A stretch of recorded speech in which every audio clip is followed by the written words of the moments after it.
Hello guys, and welcome to my PlayStation Vita impressions video.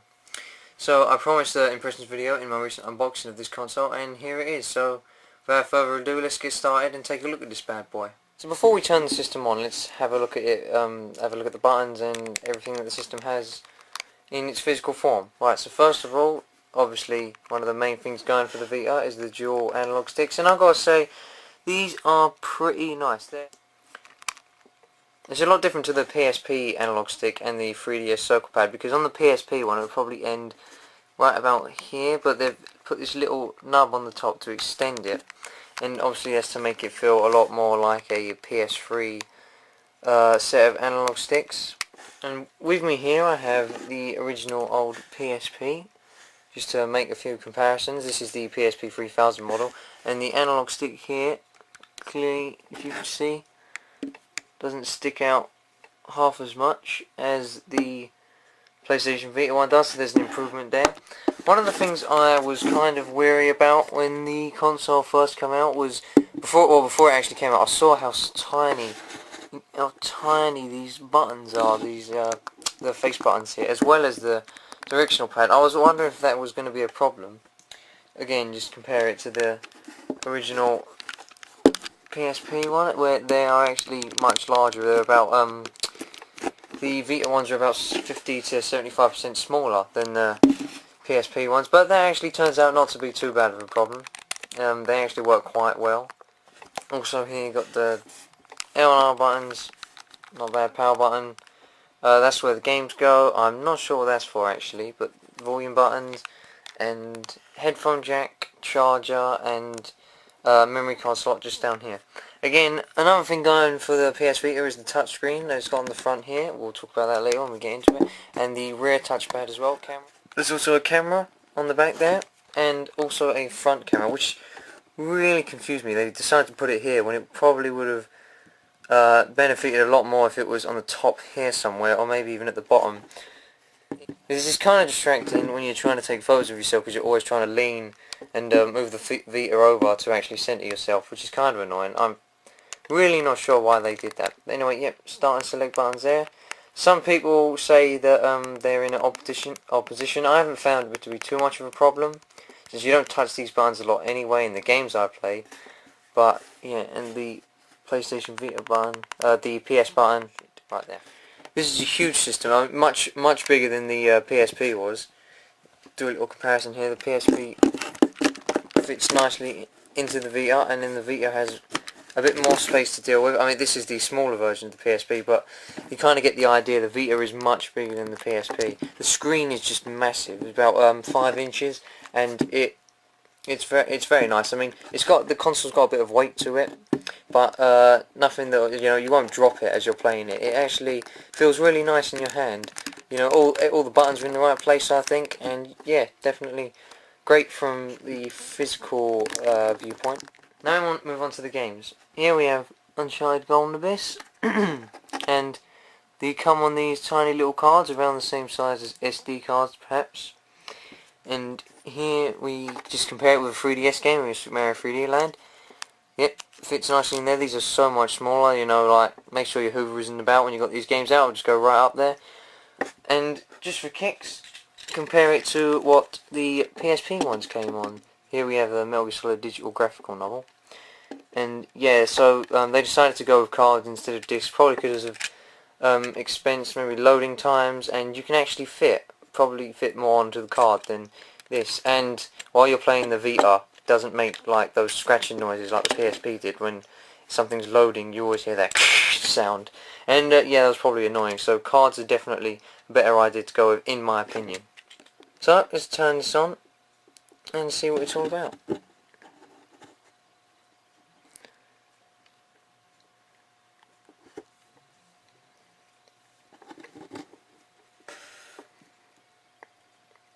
So here we have the start up screen. Yeah, you start up, you get your date and your time, and you just use your finger to see this little corner here. Just wipe it away.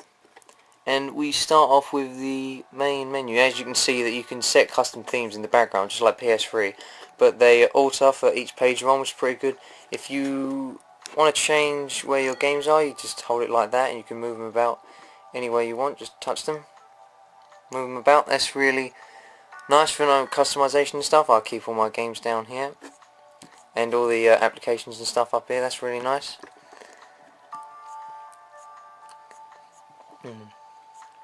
I'm not sure whether I prefer this to the XMB that the PS3 and PSP have, and I'm assuming that the PS4 will have something similar to this, since the PSP was kind of a prototype for what the PS3 had, and I'm assuming it will be the same deal here.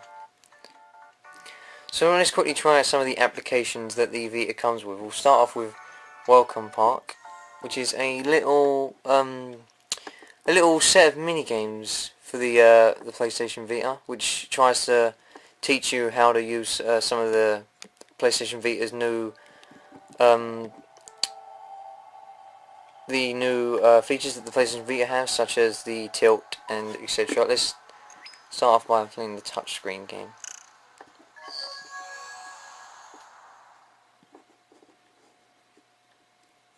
Ready? Go. Pretty simple, just touch all the numbers in order, and the touchscreen is pretty responsive. I've always, personally, in my opinion, I preferred the DS touchscreen to stuff like the iPad and iPod and Vita and stuff like that, just because you get the option to use a stylus, and I'd much prefer to do that than using like my fingers. But this does have dual touchscreen there, you've got to touch them at the same time. Obviously that's something the DS doesn't have, so if that's one of the things you like, then you're sure to love the touchscreen on this, and it's pretty responsive. From what I've played, sometimes, you know, you can touch and it won't recognise it, but that's, you know, that's probably get that with everything. Alright, let's try another game here, something that uses the tilt. Ready? Go. Yeah, so you pretty much just tilt to avoid the balls, and yeah, this Welcome Park's quite good for showing off what the Vita can do. I mean, if you tilt it, you go faster. I mean, the more you tilt, the faster you go. You can kind of just do that a bit to make him jump, and this really does show off like the potential that some of the features of the PlayStation Vita have. Collect stars there. Yeah, I mean, this is really great for a free game. It's pretty much like Face Raiders on the 3DS. The Vita has Welcome Park, which is it's actually really fun. The PlayStation Vita also has a built-in microphone, and this game has a game that will test that, where you can kind of make your own songs. It's not too advanced, but you know, it's quite fun. So you just hold the finger on the touchscreen and then make a noise, and then it'll make a song. So let's try one out now. Okay.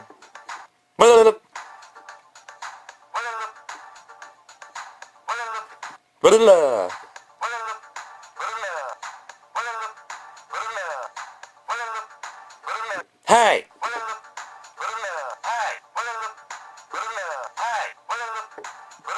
Yeah, so it's pretty basic, but you know, it can get fun. You know, if you've got some friends, if you're creative, you can make some cool stuff with it. So another feature of the PlayStation Vita RAM is Party Chat. And this works just like the Xbox 360 Party Chat, if you ever tried that out. Just, you can use the built-in microphone to talk to your friends. The quality isn't amazing on the microphone, but it gets the job done, I'd say. Unfortunately, with every application you start, it always comes up, please wait. That can get a bit annoying, a bit tedious when you want to start some stuff up. Yeah, so unfortunately none of my friends are online now, so I can't show you how it works. But it pretty much works exactly the same as the 360. It's got cross-game chat. That's pretty nice. If you want to close an application as well, just swipe your finger on there. And one thing I'm disappointed is that this little icon here, near, you can use it to find out what like people in your area, your town or something like that, what they're playing. But because I'm only 17, the game doesn't actually allow me to, the Vita doesn't allow me to use it. It automatically locks it out, and it kind of makes you feel like, well, what are parental controls for if it's going to lock you out automatically? And I don't even know if I'm going to be able to use it when I'm 18, because at the moment they don't have a feature to allow you to upgrade a sub account to a master account. That's a bit unfortunate, but anyway. Just like the PS3, you can view your friends list, and you can click on a name. One cool thing that the Vita has is that if you go on to edit account information, yeah, so when you're into your account, you can change your avatar, like so. I mean, any ones that you have on PS3, just use it for your Vita. And yeah, a really cool feature that I only actually found out about a couple of days ago is that you can change panels.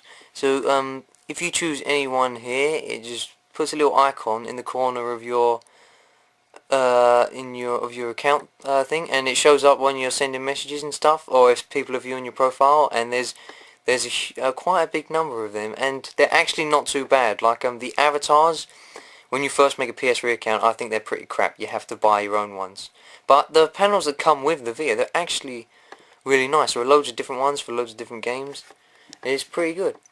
Another thing that the Vita has is a really great messaging system. It's a lot better than the PlayStation 3 actually, because you can it's more like instant messaging, like MSN or Facebook or anything like that. You just tap on a name and you can scroll through all of your messages there, and yeah, just you can see all your messages rather than on PS3 where all your messages are individual. And you can message people on PS3 as well from your Vita, so that's a really cool thing. If someone doesn't have a Vita, you can talk to them on the go. If you have a 3G version, you can message people while you're like on a bus or something like that. I don't have the 3G version, but that's a really cool feature.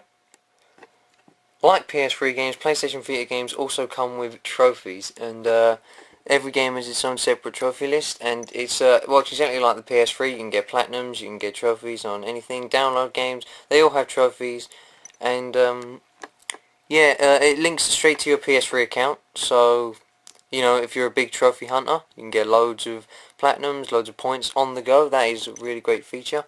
And the trophy application on this is actually a lot better than the application on PS3, because on PS3 it takes ages to load. On here it's pretty quick, pretty nifty, pretty easy to just click on a game. It takes a little while to load. You can check all your trophies and yeah, just see what you have. PS3 games and for Vita games, it's really good. You can compare trophies as well. And comparing trophies is a lot faster than it is on PlayStation 3. One thing I'm not too keen on about the trophy application is that if you sort by format, for some reason it puts your PS Vita games at the top, and the first day that me and my friend got Vita, I wanted to check his trophies on the Vita games, and you know, see what games he got.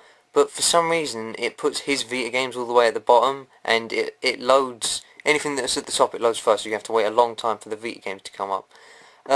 It's kind of, if the person you're comparing with has a lot of PS3 games, and it takes a while, but yeah, that's a tiny little issue with that. And as you can see here, just swipe across when you have any applications open, and they'll all be open at the same time. I thought if you have too many open, then I think some close, that the last ones that you used. But yeah, it's quite a good feature. The PSP didn't have that. If you went into a game, you stayed in the game. But with the Vita, you can exit and check anything at any time. Like the PSP, it also has a trophy system and music system. But unlike the PSP and unlike the PS3, on the music, you can actually select music and listen to it while you're playing a game. It also has a browser in their browser, which is a bit faster than the PSP one, and quite good. You know, if you have a 3G version, you can use it on the go, I assume. I do not have a 3G version, so I'm not entirely sure. It's got video like the PlayStation Vita.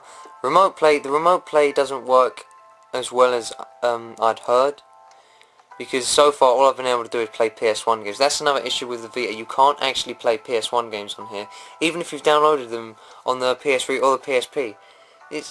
I don't know why. It's more like a step back from the PSP, and I was kind of upset about that you can't play PS1 games. I'm sure in the future they'll make a patch for that, but at the moment it's kind of upsetting. There's also a maps feature, yep, settings there.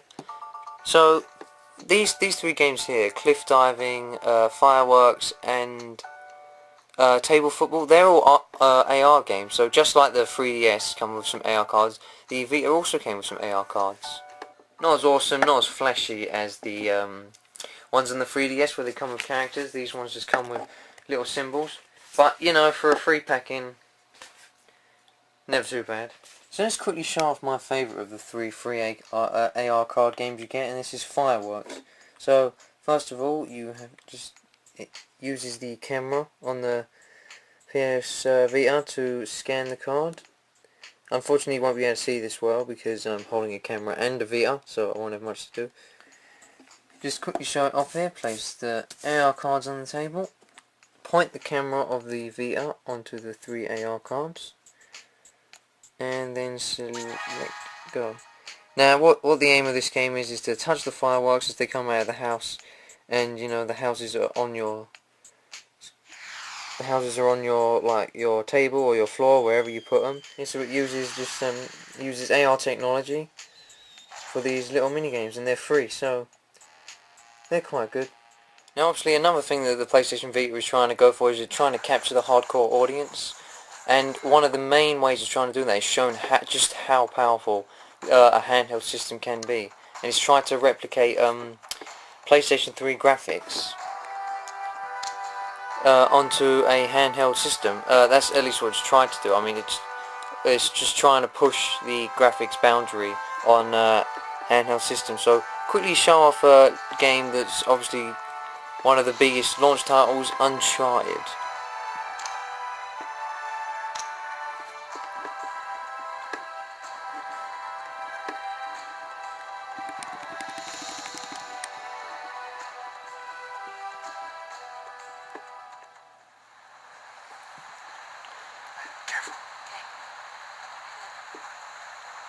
Now, I'm not sure how well this comes off on the camera, but if you can see that, the graphics is really great for this game. It's on par with Uncharted 1, definitely. It may even be better than Uncharted 1, so that clearly shows the potential and the power of this tiny little machine. So to sum up, I'm liking this handheld. The first 2 weeks I haven't had too many games to try out on it, but Uncharted has definitely shown me the potential and the power that this machine has. And the technology is definitely great. There are loads and loads of great games that you can play for this right now, so definitely, I mean, Uncharted, yeah, Uncharted is probably worth your money, definitely. If you're going to get this, definitely get Uncharted. Maybe Wipeout, I haven't played that. But, you know, definitely loads of great things about this that warrant the price, in my opinion. So, Vita, definitely a winner in my book. Check it out. Thanks for watching, and I'll see you in the next video.